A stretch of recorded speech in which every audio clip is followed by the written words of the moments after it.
시청자 여러분 안녕하셨습니까? 오늘 장군의 소리에서는 심동보 해군 예비역 준장님을 모셨습니다. 심재동님은 심동보 자유애국 TV 운영자이시기도 합니다. 심재동님 나오셔서 감사하고요. 예. 시청자 여러분께 인사. 예. 그런데 예. 저는 심동보 자유애국 TV라는 유튜브 방송을 작년 4월 20일 그러니까 4.27 남북 정상회담 전에 5일 전에 제가 급하게 좀 개설했어요. 왜냐하면 이게 자칫 좀 사기극에 넘어갈 가능성이 높다. 그래서 사전 경고 차원에서 방송을 했거든요. 그때 첫 방송 제목이 정신 차려.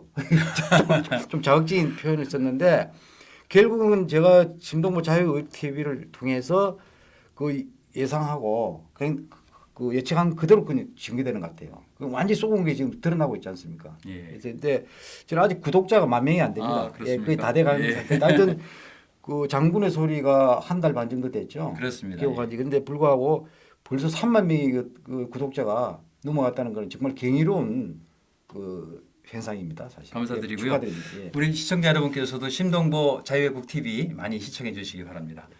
오늘 심재동님과 함께 나눌 얘기는 대략 한 3가지 정도 되겠는데요. 첫 번째로 이번에 북한이 2번에 걸쳐서 미사일을 발사했죠.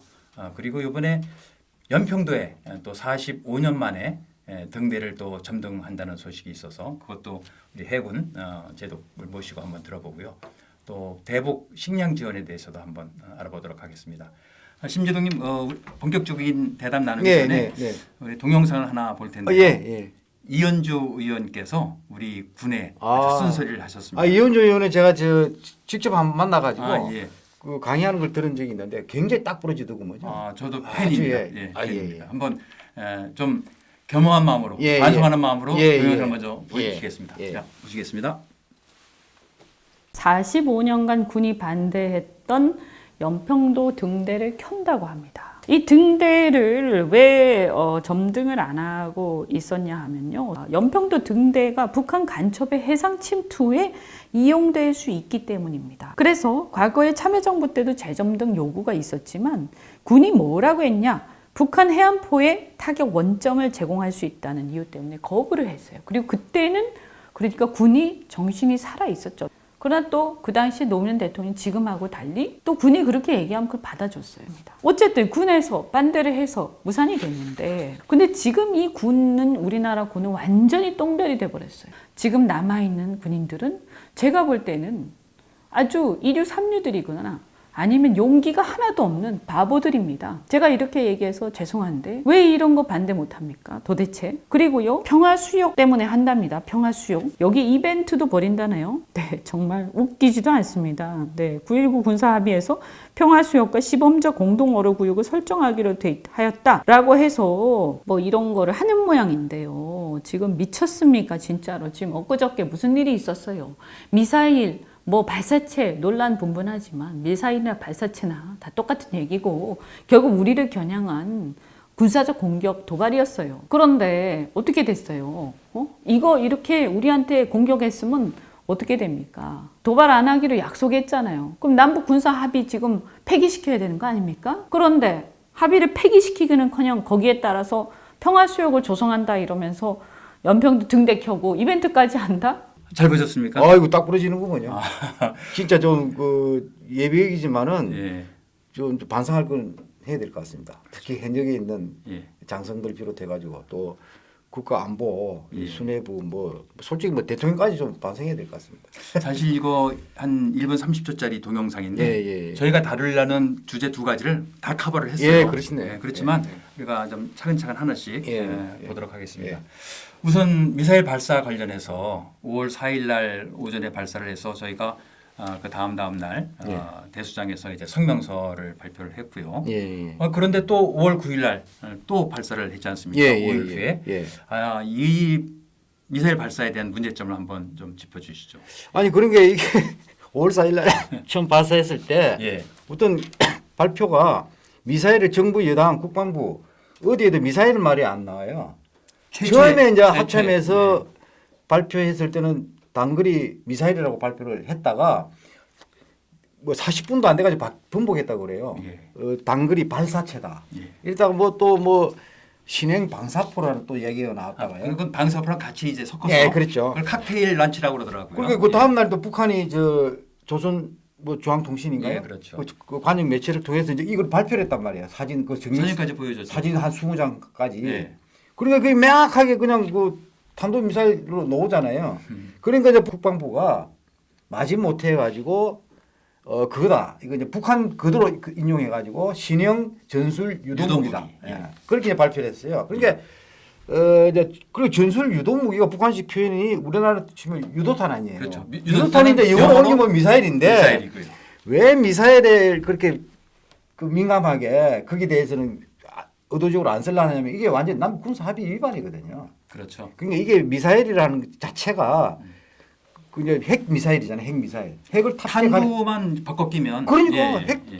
그러니까 핵 미사일을 비핵화하기 위해서 그렇게 요란을 떨었는데 그게 그냥 사기처럼 사기극이 드러나 버린 거란 말이에요. 그러니까 정부가 소위 거짓 평화, 위장 평화 쇼, 그다음 비핵화 쇼, 사기 쇼에 국민들 갖다 1년 내내 볼모를 잡은 거예요. 그게 드러나니까 굉장히 곤란하잖아요. 그러니까 미사일 표현을 안 쓴 거예요. 그런데 어제 이제 5일 만에 또 발사해 버렸단 말이야. 그렇죠. 5일 4일은 동해에서 쏘고 그 호도반도에서 예. 그다음에 신호리 예, 서부 서부 쪽에서 서부 쐈는데 쪽에서. 이게 동창리 그 미사일 발사장에서 그 가깝더군요. 거기 예. 거기 쐈는데 이게 이제 이렇게 되니까 이게 문재인 대통령도 이 미사일로 인정 안 할 수 없는. 그래서 처음으로 인정했다니까. 사거리가 400km 이상 나갔기 때문에 예. 도저히 미사일로 근데 판단을 문재인 할 수가 대통령이 없는 이제 거짓말을 할 수가 없는 게 미국 국방부에서 공식적으로 발표를 했거든. 단도 미사일로. 예. 그러니까 이게 뭐 한미 정보 당국이 면밀히 뭐 분석 중이라 이런 이야기 쭉 나왔는데 자꾸 그 곤란한 상황을 모면하기 위해서 한 게 너무 역력하게 보여요. 그게 아주 비굴한 거죠. 그런데 하여튼 문재인 대통령도 이제 미사일로 인정을 했는데 처음으로 이제 미사일 이야기를 했어요. 했는데 문제는 이게 인식의 문제가 있는 게 유엔 안보리 계리 위반 소지는 있다. 소지가 있는 게 아니라 위반이죠. 명백한 위반이죠. 그런데 문제는 더 현실이식 문제가 있는 게 남북 군사 합의 위반은 아니다. 이렇게 대통령이 정의를 해버렸어요. 예. 아니 그런데 이게 왜 남북 군사 합의 위반이 아니냐 이거야. 그럼 그걸 이제 군사 아니, 합의가 그러니까 위반이라는 걸 한번 말씀해 주시죠. 그러니까 남북 예. 군사 합의를 작년 9월 19일 평양에서 예. 서명을 했지 않습니까? 그렇죠. 예. 그런데 거기에 대전제가 첫 시작이 어떻게 되면 남과 북은 한반도에서 군사적 긴장 상태를 완화하고 이런 한반도에서 군사적 긴장 상태를 완화하고 이런 나오는 거예요. 그렇죠. 이게 남북 군사 합의서를 체결하는 이렇게 가장 근본 목적이 서술돼 있단 말이에요. 맞습니다. 예. 그럼 뭐 5월 4일, 5월 9일 날 쏘았는데 이게 남북 한반도에서 군사적 긴장 상태를 완화하는 겁니까? 말이 안 되잖아요. 말이 안 되죠. 그다음에 그런데 대통령께서 뭐라고 그러셨냐면 우리가 합의한 그 구역 내에서 발사를 안 했기 때문에 이건 위반이 아니 아니다. 그게 아니라 여기 남북 군사합의는 한반도라고 딱 돼 있다니까. 한반도는 그 북과 남을 다 합친 거예요. 그러니까 호도반도든 신오리든 다 한반도잖아요. 거기에서 군사적 긴장 상태를 끌어올려 버린 거예요. 그리고 또 일부 그렇죠. 그럼 위반이잖아. 일부 여당 국회의원은요. 이건 일상적인 군사 훈련이라고. 일상적인 참 제가 좀 흥분하려고 그러는데 일상적인 아니죠. 특별한 그 도발이죠. 그리고 뭐라고 그랬냐면은 완화하고 신뢰를 구축하는 것이 뭐 이렇게 나와요. 그러니까 군사 합의에서의 근본 목적이라니까. 그다음에 지상, 해상, 공중을 비롯한 모든 공간에서 자, 지상, 한반도의 지상, 해상, 공중, 그럼 뭐 호도반도든 신오리든 모든 공간에서 일체 적대 행위를 전면 중지하기로 하였다. 이렇게 돼 있어요. 그러니까 아마 이게 적대 행위 아니죠? 대통령께서는 우리한테는 안 썼으니까 뭐 그 정도는 봐줄 수 있다 이런 인식 아닐까요? 아니 그 자체가 아니고 어디로 쏘는 게 중요한 게 아니라니까요. 아니 그러니까 저는 대통령 입장에서 말씀드리는 겁니다. 근데 이게 대통령 인식에 네. 남북 군사 합의 위반은 아니다는 게 아주 심각한 바로 그겁니다. 저희들이 오류가 지적하고 있다는 싶은 거예요. 것이 근데 바로 여기에서부터 그겁니다. 이게 모든 왜냐면 이게 왜 인식이 중요하냐면은 여기에 이런 인식 바탕에서 대북 정책이 예. 어떤 좀 잘못된 건 유턴을 해서라도 수정해야 되잖아요. 예? 근데 이걸 수정할 의사가 없다는 얘기예요, 이게. 운전자인데 이게 유턴을 아직 안 배우셨나 봐요. 그냥 직진만 하는. 예. 우리가 운전하다 보면은 네. 길을 잘못 들면 그렇죠. 유턴하지 않습니까? 유턴도 하고 유턴해서라도 후진도 길을 하고. 바로 찾아가야 예, 예. 되는데 이 문재인 정부는요 유턴 아니 아직 초보 운전이라. 휴가 초보 운전이라. 그리고 참 국방일보에 뭐 또 아니 근데 아침에 제가 집에 예. 국방일보가 오는데 오늘 그 국방일보를 보니까 예. 일면에 그 저 북한 미사일 도발이 없어요. 그 이게 이 굉장히 국방일보에서는 제일 이게 큰 거잖아요. 왜냐하면 일간지에 전부 일면에 예. 뭐 중앙지 뭐 조선일보든 동아일보든 중앙일보든 말이죠. 모든 신문의 일면에 이게 나왔다니까요. 그렇겠죠. 북한 미사일 도발에 대해서. 예. 그런데 국방일보는 맹식이 국방일보에 일면에 이게 없어요. 그래서 찾아보니까 이면에 합참 불상의 발사체 발사 이렇게 나왔어요. 이렇게. 얼마나 이렇게 나오는지 요렇게. 야, 내가 이거 보고 말이죠. 저도 반평생 군에 있었지만은 정말 서글픔을 느꼈습니다. 이게 국방부가 이렇게 인식을 하고 있구나. 이렇게 축소하려고 하는구나. 이게 적나라하게 놓은 거예요. 이게 뭡니까 이게 지금. 일간지보다 못하다니까요. 국방일보가. 이야, 그치. 그리고 아직도 여기도 미사일은 말이 없어. 북상의 발사체 발사 이렇게 돼 있어요. 심재동 그래서 제가 우리 국방부 장관 정경두 장관님의 또 뛰어난 능력을 하나 발견했거든요. 이 장명하는데 선수예요. 지난번 키졸브 UFG 그 훈련을 이름을 바꾸지 않습니까? 예, 예. 동맹 훈련으로. 동맹. 이번엔 또 미사일을 발사체로 또 바꾸네요. 그 1, 2차 연평해전. 예. 그 한번 1차 연평해전 한번 좀 말씀해 주실 수 있죠? 1차 연평해전이 1999년 6월 15일 발생했잖아요. 예, 예. 근데 이때는 먼저 못 쏘게 돼 있었잖아요. 예. 그러니까 먼저 쏘아가지고 이게 그 일을 크게 벌리지 마라 이 뜻이거든요. 그러다 보니까 막 밀어내긴 했어. 네. 며칠 동안 계속 북한 경비정이 NLL 밑으로 내려왔거든요. 연평도 밑으로. 그래가지고 막 이 고속정이 그냥 이렇게 부딪혀 가지고 그렇죠. 밀어내기. 밀어내게 해가지고 올라갔다가 다시 또 다음날 내려오고 이래 하다가 북한에서 먼저 쏘은 거야. 그래서 이제 그 우리 해군이 한마디로 작살을 내버렸어요. 네. 1차 연평 때. 그래가지고 우리가 다친 사람도 없고 네. 우리 배에 함정에 파손도 없었어요. 뭐 경미한 정도로 있죠. 그렇죠. 박치기가. 네. 근데 북한은 의뢰정이 한 척 침몰했어요. 침몰했죠. 네. 그다음에 420통 경비정 한 척이 대파가 돼가지고 올라갔다고. 3년 후에 2002년 6월 29일 날 제2의 연평해전이 발생했잖아요. 이게 그때 반파대가 올라간 예? 예. 6845정이에요. 68. 예. 그게 내려왔어요.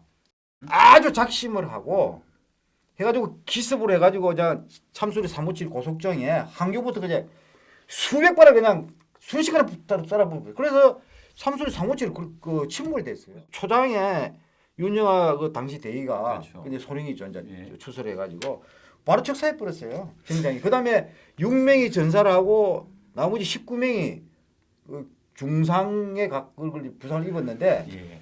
완전히 처참하게 우리가 당한 거예요. 그래서요. 예. 그 말씀을 지금 꺼내는 이유가 있습니다. 1차 연평해전 때 예. 국방부 장관이 누구셨냐면 조성태 장관이셨는데 예. 5월 달에 취임을 하셨어요. 예. 취임을 해서 보니까 이게 정부에서는 햇볕 정책을 얘기하면서 평화를 얘기하는데 조성태 장관께서 보니까 위기를 느끼신 거죠. 그래서 예. 북한의 도발에 대해서 대비 태세 계획을 세워가지고 예. 김대중 대통령께 보고를 드렸답니다. 아하. 그리고 승인을 받아놓은 거예요. 예. 그래서 육해공군한테 다 지침을 줬고 그래서 우리가 승리한 겁니다. 그러니까 그렇게 하는 게 맞는 거죠. 그런데 2차에는 그런 지침이 없으니까 패배를 한 거죠. 그래서 그리고- 제가 지금 말씀드리는 예. 것은 지금 정치인들이 평화를 얘기할 때 우리 군인들은 전쟁을 준비해야 됩니다. 군은 말입니다. 국방부와 합참은 예. 최악의 상태를 가정하고 그 상태를 대비해서 훈련을 시키고 준비를 시켜야지 당연하죠. 군인이 미사일을 미사일이라고 하지 못하고 발사체라고 하고 이거 한번 보십시오. 이게 뭡니까? 이게 국방일보에 난 미사일 발사. 이거 두 번째 발사죠. 그렇죠. 국방부는 창피한 줄 아셔야 됩니다. 제2 연평해전 때 근데 군 내에서도 굉장히 그 논란이 많았어요. 해군이 왜 저렇게 당했느냐. 도대체 이해가 안 된다. 이래가지고 합참의장 지휘서신 1호를 여단장급 이상 그 전부대에 냈어요. 근데 교훈에 그런 이야기가 들어있어요. 군이 적당히 통수권자가 어떤 지침이 있든 간에 일단 자위권 있잖아요. 자위권은 최소한 행사해야 된다. 그거는 왜냐면 현장 지휘관은 자기 부대에 대한 그 어떤 그럼요. 예. 누구라도 부대 방어 책임이 있다 이게야. 자기 생존권. 부하들을 생존시키는 것이 그러니까요. 가장 큰 임무죠. 그 교훈에도 그런 이야기가 나옵니다. 노는데 우리가 그걸 굉장히 빼저리게 해야 되고 정치권 어마어마할 게 아니에요. 군에 자기 부대, 자기 부하는 자기가 지켜야 돼요. 그래서 사실은 2002년 2차 연평해전에서 패전을 하고 예, 예. 우리 장병들이 6명이 숨지고 19명이 부상을 당했을 때 예, 예. 그 다음 날 김대중 대통령이 또 일본에 가서 한일전 추고 본다고 얼마나 비난을 받았습니까? 말이 안 되는 거죠. 말이 그러니까 안 되는 군인들이 예. 이 군대가 국방을 제대로 책임을 못 지면 바로 그 모든 비난이 대통령한테 돌아가는 거거든요. 그런데 제가 2년 후에 예. 2002년도 이제 제2연평전이 일어났는데 2년 후에 2004년? 제가 이제 예. 이게 준장으로 예. 진급을 해서 첫 보직이 이함대 전투전단장으로 갔어요. 예. 그 이함대 전투전단장이 이제 이함대 소속 모든 전투함에 제가 전비태세 유지부터 훈련, 그다음에 유사시에 현장 지휘까지 책임이 있거든요. 예. 그래 지휘관들 그 함장 전대장 다 모아가지고 딱 지시했어요. 절대 먼저 당하면은 평택 입항할 생각하지 마라. 그때 사고 기지에서 나와서 이거 기습을 했거든. 예. 적 기지까지 쳐들어가서 다 작살내고 내려와라. 그러면 내 입항시켜준다. 그래. 근데 하여튼 그리고 이제 00년에 지상 내리고 해가지고 강하게 했어요. 근데 2004년도로 조용히 하더라고. 북한이. 우리 강하게 나가야 돼. 그러니까 이수신 제독도 그러셨더라고요. 전쟁에 전투에 임하면 후퇴하면 내가 죽인다. 그러면 적하고 싸우다 죽을래? 내 칼에 죽을래? 진짜 한산도에 가보세요. 매일 챙했어요. 챙장이 내가 봤거든. 처형. 굉장히 군용. 곤장 때리고. 예. 곤장이 아니고 그냥 오. 교수형 이거를 굉장히 군율에 대해서는요 엄하게 했어요. 이수진 장군이. 그리고 점검 있잖아요. 검열. 엄청나게 했어요. 그래서 굉장히 까다로운 지휘관이라니까요. 그렇게 하니까 완벽한 전비대시를 유지해가지고 신지 나가서 백진백승한 거예요. 근데 왜냐하면 그때 조선수군의 질이 전부 해안 쪽 지방 출신들이 왔는데 이게 좀 질이 떨어졌던 모양이에요. 그거를 전부 이렇게 훈련 수준을 통해 가지고 수준을 높이려면 얼마나 혹독하게 훈련을 시켰겠습니까? 근데 그렇게 하는 게 맞는 거예요. 군대에서 가장 큰 사기는요. 예. 전투에서 이기는 겁니다. 맞습니다. 그래서 제가 항상 주장하는 게 부하에 대한 최대의 복지는 승리를 선물로 주는 것이다. 제 졸제에도 그게 있습니다. 그게. 근데 그거 안 하고 요즘처럼 예. 뭐 평일에도 외출을 시키고 뭐 핸드폰 뭐 사용하고 시작하고 이게 소위 그 군내 포퓰리즘이 만연되면요 전투력이 형성이 안 됩니다. 그러니까 정말 정신 차려야 됩니다. 이제 그 다음 주제 연평도 등대 점등에 대해서 해군 제독님이시니까 아니 근데 연평도 그 등대는 그 한마디로 그 항로를 안내하잖아요. 그렇죠. 그냥 항로를 안내하는 그 순수 목적으로 등대를 설치했는데 1974년에 이거를 이제 소등을 해버렸어. 왜 찍었죠? 왜냐하면 이게 우리 선박의 항로를 안전하게 유도하는 그 기능보다 더 북한의 침투 도발 이 안내 그게 이용당할 수 있다. 왜냐면 그게 굉장히 긴장이 높아가지고. 그렇죠. 73년도가 한창 이제 남북 간에. 그렇죠. 그 침투 도발에 이게 안내 이게 이용당한다. 그래서 이제 군에서 주장해가지고 이거 아닌 거예요. 제가 보기에는 이게 아주 잘못된 게 지금 북한의 침투 도발 위협이 완전히 사라진 게 아니잖아요. 물론 청와대에서는 뭐 평화의 봄이 왔느니 아니 근데 지금 심각한 게 청와대 페이스북에 도발 하루 전날 올린 글이 있어요. 뭐라고 소개 좀 해주시죠. 청와대 평화 일상이 되다. 제목이래요. 북한 도발 2시간 전에 페이스북에 올라온 게 청와대. 평화 일상이 됐대. 이 평화입니까 지금? 아니 북한이 지금 탄도 유도탄 미사일을 쏘고 말해 방사법 쏘고 야단법 썩을 하는데 그것도 김정일 집주 주도에 이게 평화가 일상이 된 겁니까? 이게 북한 침투 도발 가능성이 다 없어진 것처럼 그걸 전제로 하지 않으면 연평도 등대를 다시 점등할 이유가 없는 거죠. 그리고 어민들은 그 등대 없어도 잘 찾아가요. 그 등대의 기능이 사실은 필요가 없어. 그렇죠. 거기가 야간 조업이 안 되잖아요. 그리고 야간에 그 연평도 입항할 이유가 없어요. 선박도 없고요. 그렇죠. 그게 왜 등대를 켜냐 이거야. 그거는 야간에 북한이 야간 작전에 좀 취약하잖아요. 근데 등대에 있으면 굉장히 도발 타격 목표물이 되잖아요. 근데 뭐 국방부에서는 그 등대를 뭐 남쪽으로만 뭐 비춘다 이렇게 또 3개월 전에 1월 30일에 한강하고 남북한이 공동 수로 조사했잖아요. 1월 30일에 그 해도를 그 긴 해도를 북한에 넘겨줬어요. 북한군에. 아시죠? 예.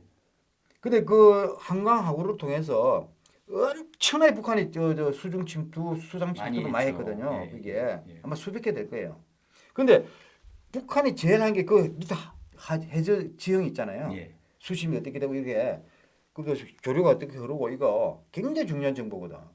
근데 그거를 정밀해도를 넘겨줬다니까. 이것도 마찬가지 안내장이야. 야 정신 빠졌어요. 이거는 뭐 국가 기밀 누설죄에 해당. 이거 나중에 이거 다 이거 물어야 돼. 책임 물어야 돼. 예. 한마디로 여적행위야. 이적행위. 이거는 지금 말이 안 되는 거예요. 알겠습니다. 연평도 등대 그 정도로 하시고 이제 대북 식량 지원인데요. 이게 지금 북한이 미사일 발사를 하고 나서 4일날 예. 트럼프 대통령하고 전화 통화하면서 이 문제를 꺼내신 거예요. 아니 지금 북한이 도발을 하는데 자. 식량 지원하자는 게 이게 말이 되는 얘기인지. 그러니까 저는요 정상적인 사고로는 할 수 없는 얘기예요, 거의 사실은. 그리고 미국의 공식 발표에는 식량 지원 이야기가 안 나와요. 근데 FFVD 이것을 위해서 한미 정상 간에 긴밀한 논의를 했다. 근데 백악관에서 뭐라고 하냐? 또 얘기를 하니까 대북 지원에 대해서는 일체 개입하지 않겠다. 너가 알아서 해라. 그 뜻은 백악관이 지금 이거 화가 나서 트럼프 대통령이 제가 보기에 볼턴 안보 보좌관 하루부터 5월 4일날 처음 미사일 발사하고 보고를 받고요. 그렇게 놓았잖아요. 김정은이가 나를 완전히 연맥이는구나. 그래서 엄청나게 화를 냈대요. 이게 트럼프 대통령이 하루에 몇 개씩 그 트위터를 올리잖아요. 예. 그리고 그 감정을 그대로 트위터에 실으면은 그게 또 크게 되잖아요. 예. 그러니까 참모들 극구 만류를 그래서 해가지고 만류했군요. 그래서 해가지고 트위터에 올린 것이 김정은이가 나하고 약속을 깨진 않을 것이다. 이렇게 굉장히 순화된 표현을 올린 거예요. 그런데 그 이면의 감정은 트럼프 대통령이 엄청난 배신감을 느꼈다는 거예요. 왜냐하면 트럼프가 계속 강조한 게 북한이 핵실험하지 않았지 않느냐. 그다음에 미사일 발사도 하지 않았잖아. 네, 그렇죠. 그걸 굉장히 성과를 내세웠는데 이번에 완전히 날아가 버렸어. 트럼프 대통령이 큰 소리 친 게 그렇잖아요. 미사일 쏴 버렸으니까. 그렇죠. 예. 그러니까 트럼프 대통령이 내세운 대표적인 성과가 이번에 완전히 흐물어져 버린 거야. 그러니까 트럼프 대통령 그 입장을 거꾸로 생각해 보세요. 어떻게 하겠는지. 근데 그렇게 동맹국 대통령의 이걸 속을 뒤집어 놓고 넣었는데 식량 지원을 하겠다. 대한민국 정부가. 이걸 미국에서 그 정상적으로 보겠습니까? 완전 정신 빠진 거로 보는 거예요. 제가 트럼프 대통령이라도. 그러니까 개입 않겠다 이 말은 지켜보겠다. 진짜 식량 지원할 건가? 이 뜻이란 말이에요. 그런데 이게 착각한다니까? 항상 유리하게. 제가 1995년도 얘기를 한번 하고 싶은데요. 예. 그때 제가 이제 중령 시절이었고 예. 당시 청와대 외교안보 상황실에 상황 반장을 했어요. 지금 국정상황실의 전신입니다. 1995년. 95년 예. 김영삼 대통령 시절인데 예. 그때 어떤 일이 있었냐면 김영삼 대통령께서 순수한 동포애로 우리 쌀이 부족하다면 외국에서 사서라도 북한을 지원하라 하고 대북 쌀 지원. 예. 그래서 이제 부랴부랴 이제 북경인가 어디서 회담을 하고 이제 쌀을 지원해주러 배가 떠났죠. 그게 C 아펙스호입니다. 근데 이게 쌀을 지원해주고 돌아오면서 이제 연락이 온 게 북한에서 인공기를 개항하게 했다는 거죠. 태극기를 내리고. 맞아. 그때 그랬어요. 그래도 난리가 났습니다. 예. 근데 그날 제가 이제 야간 근무를 쓰고 있는데 이미 돌진호라고 두 번째 배가 쌀을 싣고 청진항으로 들어가고 있었어요. 그게 들어가서 또 인공기 개항하고 주면 난리가 나잖아요. 그 외교안보 수석부터 이거 빨리 회항시키라는 겁니다. 그래서 제가 뭐 육군본부, 공군본부, 해군본부 다 연락을 해서 이미 7시, 8시가 됐어요. 밤.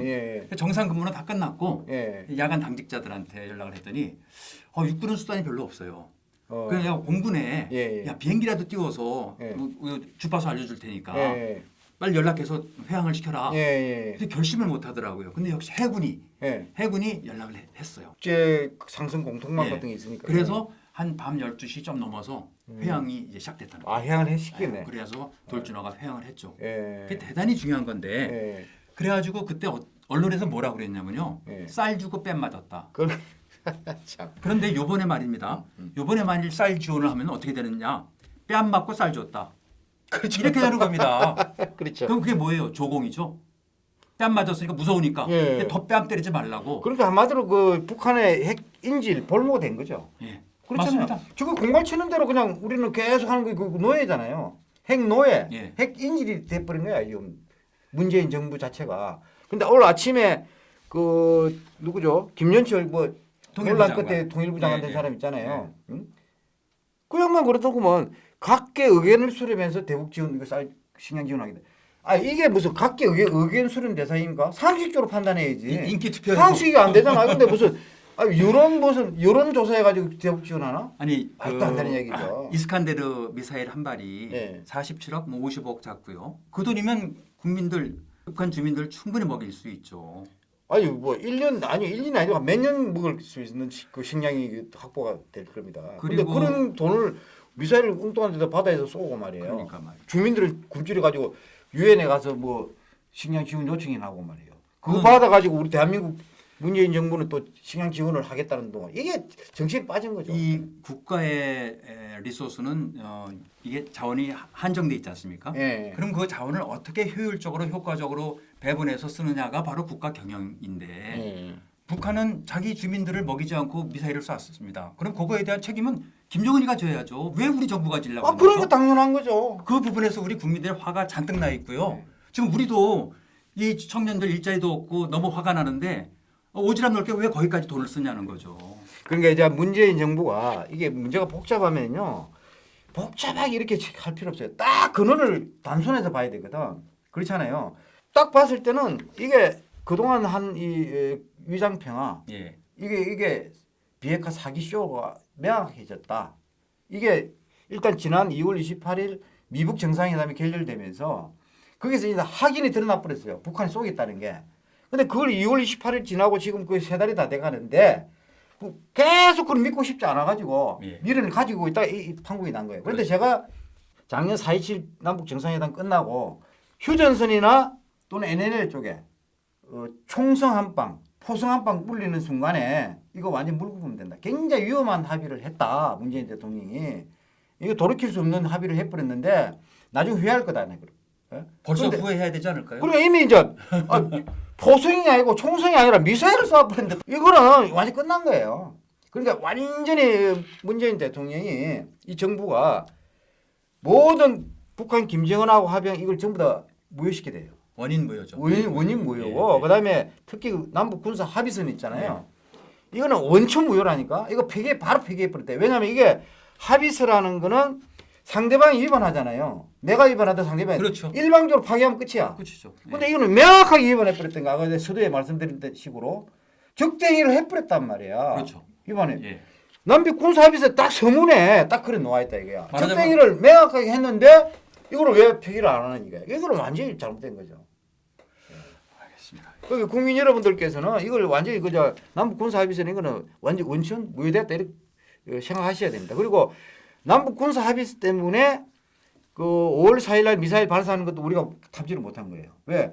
정찰벽을 못하니까. 그렇죠. 예. 그 40km 를 호두반도는 뒤로 항상 있어야 이렇게 보는 그 거기서 미사일 발사다 포상이 굴려 많이 하는 데인데 그거를 정찰을 못한 거예요. 그러니까 못 본 거야. 그러니까 그 전날 그 군수뇌부시로 바뀐 수뇌부 보고를 받고 청와대에서 대통령이 군사 합의 이행 철저히 안 하고 이렇게 이야기를 했다는 것은 이미 전날 다 그게 차량 이동했거든. 당연히 전날이 아니라 며칠 전부터 며칠 전부터. 전개해 있었죠. 그런데 예. 전혀 우리 대한민국 국방 파트가 모르고 있었다는 그게 거예요. 더 중요한 것은 물론 지난번 신원식 장군하고도 얘기를 했지만 말입니다.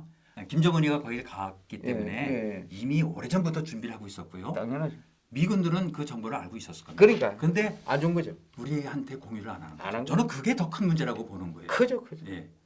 그 미군은 한국 그 군하고 정보 공유를 제대로 안 하는 것 같아요. 그리고 핵심 정보를 미국에서 안 주는 것 같고 이게 큰 일입니다 지금. 그러니까 한미 동맹이 정말 그 껍데기가 남은 것 같아요.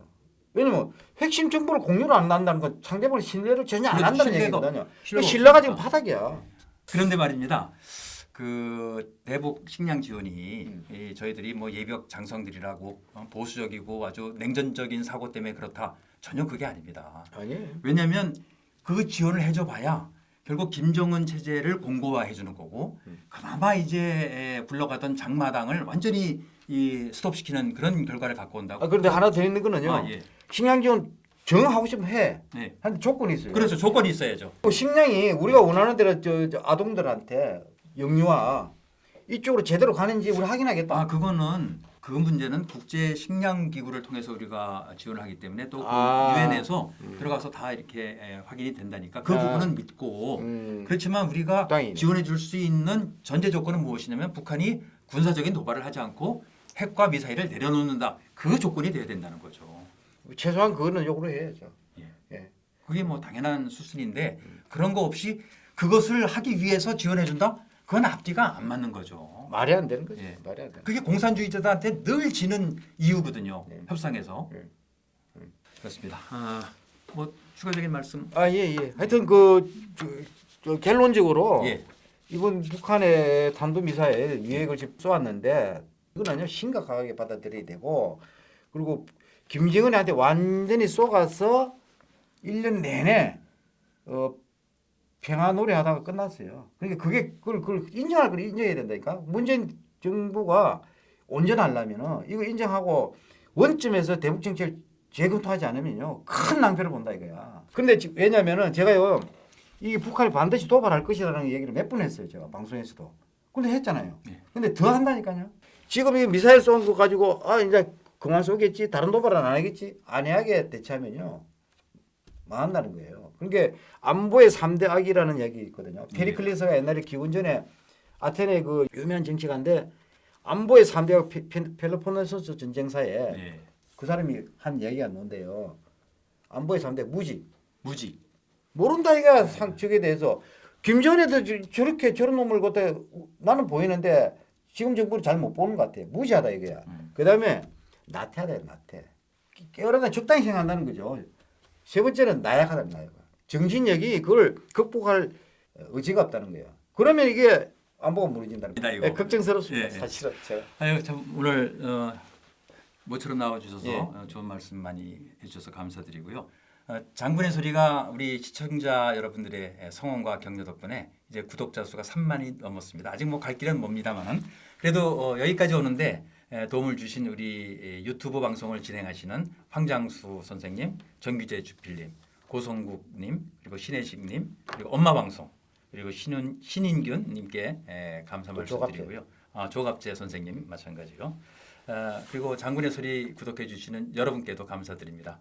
자, 심재동님 그리고 신동보 자유애국TV 많이 애청해 주시기 바랍니다. 장군님 앞으로도 네. 종종 나와서 예, 좋은 예. 말씀 들려주시기 바랍니다. 예. 감사드리면서 인사하시죠. 예. 감사합니다. 예, 감사합니다.